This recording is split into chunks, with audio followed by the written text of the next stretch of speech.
So on a day like this, I'm just here thinking about my country, Nigeria.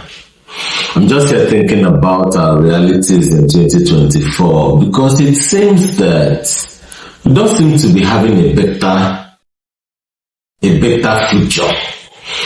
Because when we think about it, Yar'Adua was a more exceptional president than Goodluck Jonathan. Goodluck Jonathan happened to be a better president than Muhammadu Buhari. Now, it's seeming that Muhammadu Buhari seems to be a more better president than our present president. Then I'm asking myself what the problems are with respect to the Nigerian situation. To put this in context, I live in the southeastern part of Nigeria for some years now, and I've come to live with the reality of what being in a place where your leaders, to a very large extent, have acted in the worst of states with respect to sorting out the citizens. Our resources seem not to be used actively in the interest of the masses. And I keep asking myself, what is our problem? In the southeastern part of the nation where I stay, where I live, now, I'm not trying to say this with a bias that makes it look as though the southwest has all their issues sorted out, or the northwest, or the northeast, or other parts of Nigeria. I'm a very strong proponent in the concept of fiscal federalism and regionalization of the Nigerian state. So I believe that I should be very deliberate about what happens in the southeast, while also my friends from the north and from the east are deliberate about what happens in their region. So now I'm asking myself, why is it that in the southeast, this is the 29th day of February 2024, we are not yet having conversations around having steady power supply. In fact, I was telling one of my friends when we were drinking and sharing some adult beverages some days ago, why is it that we can't even have conversations, some competitions in the southeast around boasting about what our leaders have been able to do for those our various states in the southeast? Okay, the southeastern part of Nigeria is one of the richest parts of this country when it comes to human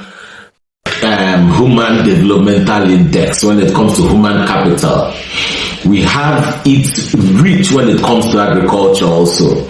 So you get to see that despite all this that we're blessed with, our people are still living suboptimally to where we're supposed to be and how we're supposed to live.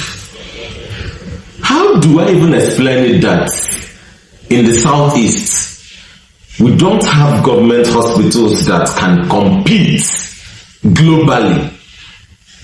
We don't have state-owned health institutions that can give us the best of healthcare when it comes to sorting out the health needs of the people. So this takes me back to what I was also talking about earlier. I've been asking myself, what is responsible for the problems we've been having in the southeast? Some years ago, we were blown off our feet by insecurity.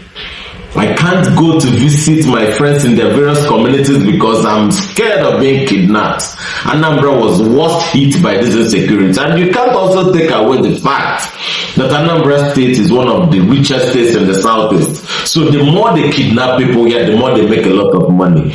But then again, no matter how bad whatever that has held the southeast could be, I think the political class have a lot of reasons to give us explanations also on what they've been able to do to handle these situations.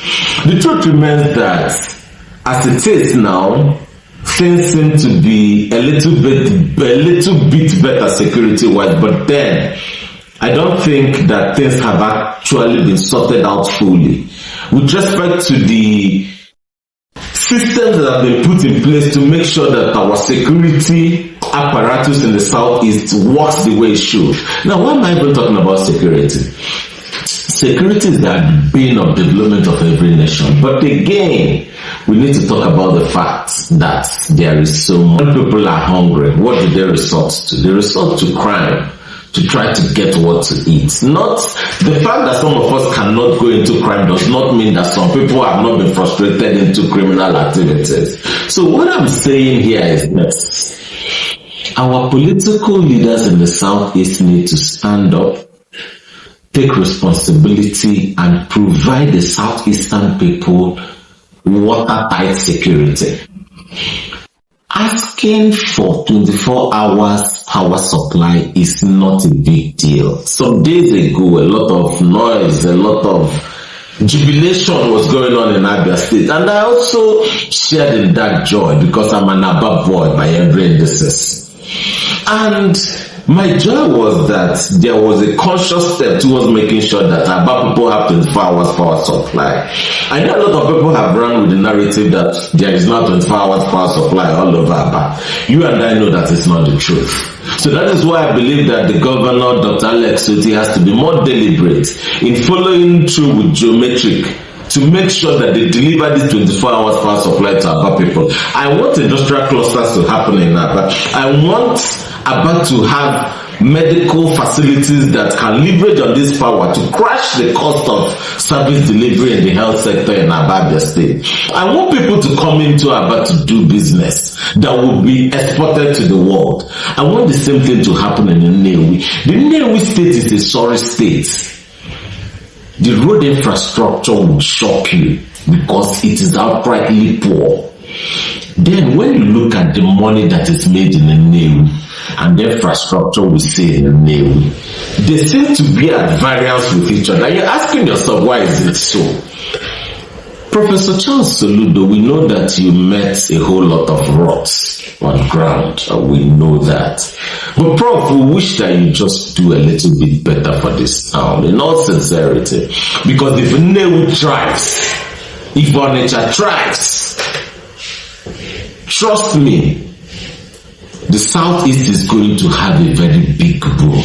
The other time you were talking about doing a feasibility study for railway in Anambra. You said that the Canadian firm was going to come do their feasibility study to know how the railway that will connect Anambra would happen. We've not yet heard about that, sir.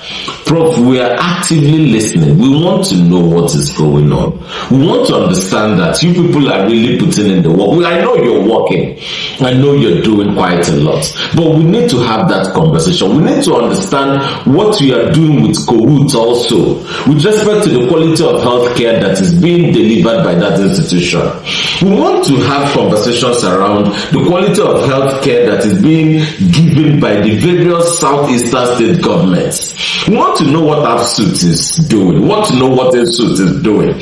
We want to know what is happening in the Ebonyi state health sector also. In as much as the governor also made the promise that he was likely going to get the ESUT, I think Ebonyi State University Teaching Hospital, or which one, get it back.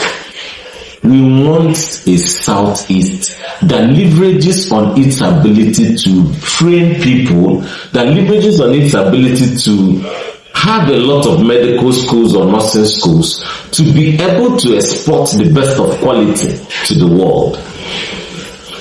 There is no reason why the Southeast, in conclusion actually, there's no reason why the Southeast shouldn't be the numero uno in Africa when it comes to development of nations, when it comes to development of communities. Our political leaders need to act in the best interest of the people. And then you, the Southeasterner, are you excited about your man being in power, not about your man performing? I think you should do better. As a Southeastern citizen, be more deliberate about the growth of the Southeast. Contribute your own quota. Make sure that you do your best. That at the end of the day, we'll have a more prosperous Southeast. Thank you for giving me this time and your attention. Cheers.